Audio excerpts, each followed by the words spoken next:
जर सगळ्यांनी इकडं 1-2 मिनिटं लक्ष द्या. बरेच आता हिवाळा सुरू झालाय आणि ड्राय स्किन डिसऑर्डर्स किंवा ड्राय वेदरमुळे किंवा थंड हवेमुळे बरेचसे त्वचेचे विकार वाढतात. वयस्कर माणसांमध्ये ऑलरेडी थंडी कोरडी राहते आणि मग या थंडीमुळे त्वचा कोरडी होऊन कोरडाई सर होणं हे प्रकार वाढतात. आणि ग्रामीण भाग असल्या कारणाने बरेचसे आपलं शेतीत येणं जाणं राहतं. तर हातापायाला बऱ्याच लोकांना चट्टे भेगा पडणे ह्या गोष्टी होतात. तर ब्रॉडली इट इज PPK, त्याला ब्रॉडली पामोप्लांटर केराटोडर्मा किंवा जळवात असं साधारण लोक माणसांमध्ये त्याला म्हटलं जातं. म्हणजे साधारण जनरल ते म्हटलं जातं PPK किंवा जळवाताचा प्रकार, ज्याच्यामध्ये तळ हातापायांना चट्टे येतात, भेगा पडतात, खाज येते. तर याचे कारण जे there is not one reason, एक कारण नाही, हे मल्टिपल फॅक्टर्स राहतात. तर आपली जी जीवनशैली जी झालेली आहे आता, नैसर्गिक जीवनशैली आपण सोडून दिली ना, आपण आता सगळं ग्लॅमरस जीवनशैली झालेली आहे. खाणं देखील आपलं सगळं हायब्रिड झालंय. सगळं रिफाईंड प्रकार वाढले, रिफाईंड शुगर, रिफाईंड तेल, मैदा, बेकरी आयटम हे वाढत झाले. त्यामुळं आपली प्रतिकारशक्ती वीक होऊन या गोष्टी वाढतात. काहींना सोरियासिसमुळे जळवात होतो, काहींना इरिटंट डर्माटायटिस राहतं, म्हणजे डिटर्जंट, कपडे भांडे धुण्याची साबण, पावडरची संपर्क आल्याने ते वाढतात.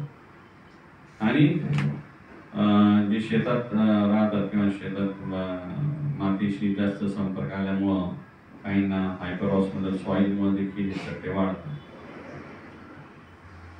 तर there is no one treatment, one fix असं, म्हणजे त्याला व्हॅक्सिन सारखं किंवा लस दिली जादू झाली असं होत नाही. याच्यात तुम्हाला काही काळजी घेणं आहे. आपल्याला आपली जीवनशैलीमध्ये बदल केले पाहिजे.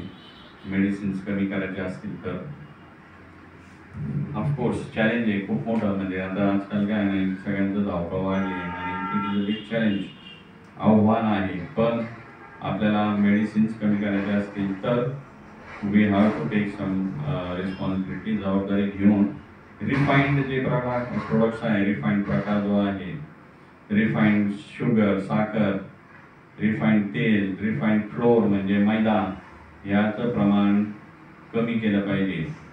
पूर्वी खायचे, पण पूर्वी जे होतं ना आपल्या आजोबा त्यांच्या, it was only during times, म्हणजे आपल्या दिवाळी सणवाराला राहायचं. आता दररोज दिवाळी.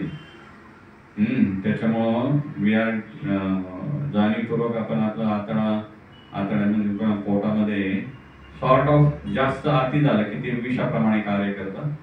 आपल्या आतड्यातली जी प्रतिकार शक्ती आहे ती कमकुवत होते. ह्या सगळ्या प्रकारामुळे बद्धकोष्ठतेचं प्रमाण वाढले, टॉक्सिन जमा होतात, विषारी पदार्थ ते बाहेर निघायला पाहिजे ते निघत नाही आणि मग हे प्रॉब्लेम्स वाढतात. स्किनमध्ये सोरियासिस, एक्झिमा, इसब, या सगळ्या गोष्टी त्याच्यामुळे वाढत चालल्या. तर लाईफस्टाईल पॅम्पलेट किंवा जीवनशैली, आदर्श जीवनशैली किंवा नैसर्गिक जीवनशैली कसं जगलं पाहिजे त्याच्याबद्दलचं माहितीपत्रक बाहेर दिलं जातं. ज्यांना असे सांगितले नाही प्रॉब्लेम्स, तर ते घरी जाऊन वाचणे, त्यानुसार ज्या ज्या गोष्टी सांगितलेल्या आहेत त्या आपल्या जीवनामध्ये अंमलात आणणे, म्हणजे मग आपले मेडिसिन्स कमी होऊ शकतात. अदरवाईज हिवाळ्यामध्ये हे जे गोष्टी वाढतात त्यात कंपल्सरी मेडिसिन्स लागतातच. ठीक आहे.